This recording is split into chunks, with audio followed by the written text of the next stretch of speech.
On embarque pour notre Dictature Tour, épisode 3, direction l'Iran. Benoît Chaumont est notre guide. Salut Benoît. Salut Daphné. Alors cette semaine, vous nous emmenez à Téhéran, où caméras et journalistes ne sont pas franchement les bienvenus. C'est même un euphémisme. C'est le printemps, mais pas pour la liberté d'expression. Oui, c'est le moins qu'on puisse dire. L'Iran, ça a été le reportage le plus compliqué de la série. D'abord, il a fallu attendre pour avoir un visa presse. On a attendu 4 mois avant de l'obtenir, avant que l'ambassade nous le lâche enfin. Et ensuite, sur le terrain, même pour filmer un arbre à Téhéran, il faut une autorisation du ministère de l'Information et de la Guidance islamique. Ouais. Donc oui, c'est chaud de bosser, mais c'est encore plus compliqué, évidemment, pour les populations locales. En tout cas, ça donne un bon reportage. En route pour ce Dictature Tour, épisode 3, signé donc Benoît Chaumont avec Cyril Thomas.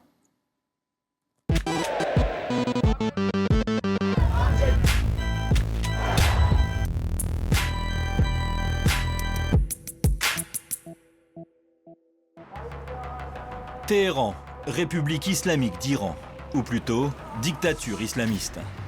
Même si le président iranien est élu au suffrage universel, ce sont les religieux qui tiennent le pays.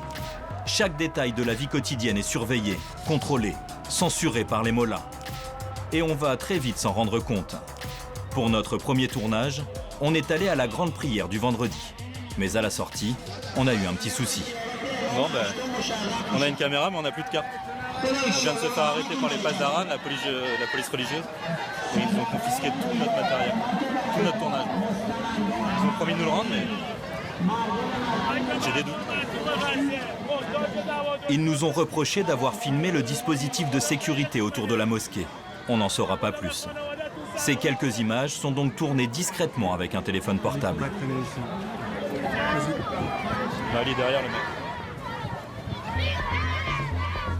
Nous sommes un peu plus d'une semaine après l'attentat contre Charlie Hebdo. Makbar Israël! Makbar Israël! Makbar İngiliz! Makbar İngiliz! Naşriye Français تعطیل باید کردن! نشریه فرانسه تعطیل باید کردن! Makbar Amerika! Oh, ça commence bien. Ça fait même pas une demi-journée qu'on est là et on vient de se faire... Ah, il faut que tu coupes. Pour ce reportage que l'on tourne pourtant avec une autorisation officielle, on a dû être patient. Au pays des mollahs, la liberté de la presse, c'est pas la priorité. Pour l'instant, on a juste le droit de filmer dans le grand bazar de la capitale. Bon, on a mis 4 mois pour avoir nos visas journalistes pour venir en Iran. On m'avait dit que ça allait être compliqué de tourner ici, mais je pensais pas à ce point-là. Pour sortir la caméra, où que ce soit, il faut une autorisation du ministère de la Culture. Et ils ont du mal à les lâcher. Alors en attendant, on a fait des petites emplettes. Et au rayon lingerie, on a constaté que les mannequins ne sont pas photoshopés comme chez nous. C'est vous qui avez fait ça? Non, on m'a demandé de mettre ces scotch. Ça fait partie des sujets sensibles. Il ne faut pas que l'on voie ces femmes. C'est mieux comme ça. Qui vous a demandé de faire ça? La police des mœurs. C'est elle qui nous demande de respecter le hijab, la loi du voile. C'est pas bien que les femmes soient découvertes comme ça. Dans ce pays où la moindre épaule doit être recouverte et où le dress code est très strict, la censure est partout. Démonstration au vidéoclub du coin. La plupart des films en Iran sont bien plus courts qu'ailleurs. Bon, alors tous les films qui sont vendus en Iran, avant, il faut un petit passage au ministère de la Culture qui décide de ce qu'on peut montrer ou pas. Et, bisous, musique, danse, tout ça, c'est...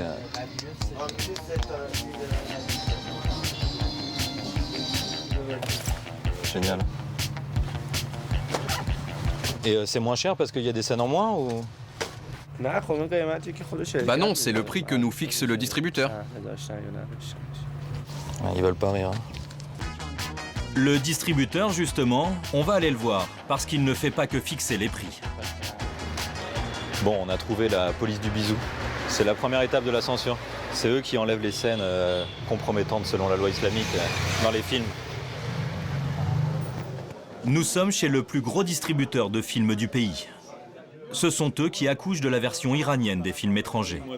Le responsable des achats nous fait faire une petite visite.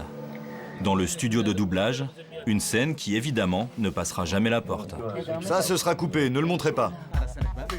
Pendant que certains comédiens travaillent, nous rencontrons le gratin dans la salle d'attente. Susan Sarandon. Et alors, Leonardo Pardio, Jean Reno. Clint Eastwood and Brad Pitt. C'est dans cette pièce que la magie de la censure opère. Cet homme est un des rares Iraniens à voir les films en entier.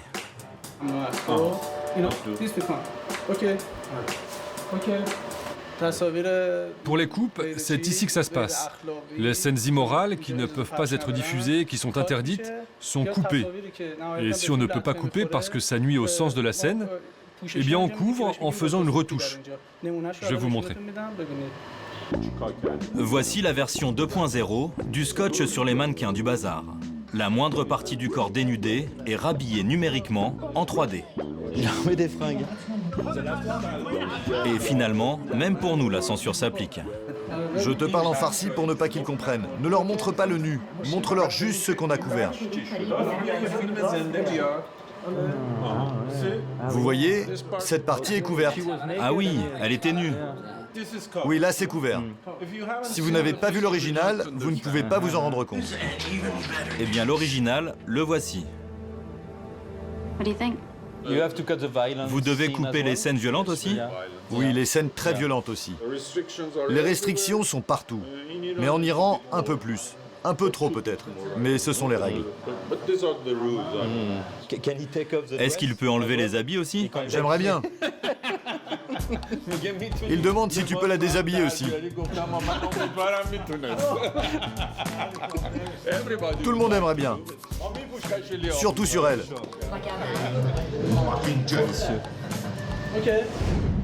En Iran, chaque œuvre d'art est passée au crible de la censure. Nous avons rencontré des jeunes comédiens en pleine répétition d'une pièce de théâtre. Ça se passe le soir, dans un appartement qu'on leur a prêté, en quasi-clandestinité. Je vais leur montrer à tous. Je vais montrer à tout le monde que je ne suis pas du genre à me laisser tenter facilement. C'est audacieux. Il y a un personnage qui boit un petit coup d'alcool. En Iran, je suis pas sûr que ça passe.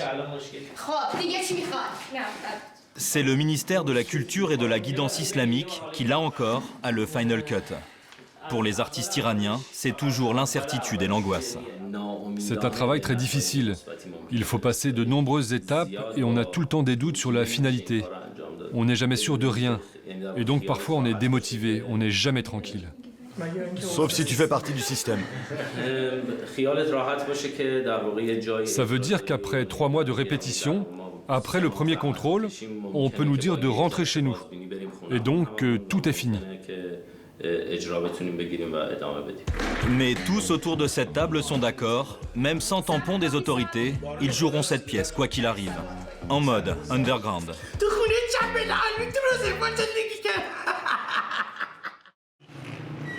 Le lendemain, grâce à Dieu, on a enfin obtenu une autorisation de tournage. Nous avons le droit de filmer à l'intérieur de l'université de Téhéran. Le problème, c'est que c'est les vacances en ce moment. Mais il y a quand même des étudiants qui doivent traîner. Premier challenge, parler politique avec des étudiants en droit. Est-ce que vous pensez que l'Iran est une vraie démocratie? Oui. Oui. On a une démocratie islamique. Elle a vraiment peur de la caméra. Elle ne dit pas la vérité. Et c'est quoi la vérité? Ce n'est pas une démocratie. Je préfère répondre à des questions sur le droit. Si elle veut faire de la politique, elle ne peut pas vous répondre franchement. C'est la règle ici. Cet étudiant en Sciences Po, en revanche, n'a peur de rien. A priori, il n'a pas prévu de faire une carrière dans la politique.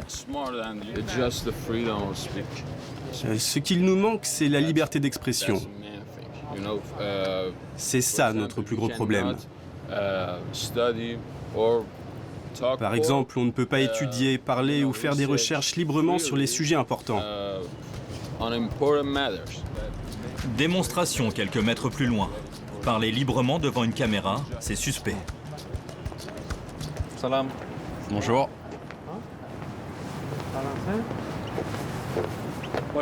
C'est vous qu'ils interviewent? Et c'est à propos de quoi? Arrête de filmer. À propos de l'université. Ils ont une autorisation? Oui, bien sûr. Notre étudiant a préféré mettre les voiles pour éviter les ennuis. Direction ensuite la fac d'art. Ici, l'ambiance est plus cool. Mais filmer l'atelier poterie, a priori, c'est mal. Rebelote. Ils ne peuvent pas filmer sans autorisation. Mais on a une autorisation écrite. Après avoir insisté, nous aurons 15 minutes pour visiter les classes. Mais il en faudra moins pour nous faire de nouveau arrêter. Je veux juste voir ce que vous avez filmé. Montrez-moi sur la caméra. On arrête, hein, ça va, ça suffit. On va pas faire une projection à chaque fois qu'on tourne un truc. En Iran, 60% de la population a moins de 30 ans. Une jeunesse qui tente de garder le sourire malgré la pression de la dictature. Est-ce que c'est facile d'être heureux en Iran? Ça dépend de ton caractère. Si tu veux, tu peux. Ça dépend de toi. Si tu veux être heureux, tu peux l'être même en enfer. Mais ça dépend de toi. Mais faut pas le dire trop fort. En mai dernier, des jeunes ont tourné et mis en ligne cette reprise de Happy de Pharrell Williams. Un crime au pays des mollahs. Ils ont été condamnés à 6 mois de prison et 91 coups de fouet avec sursis.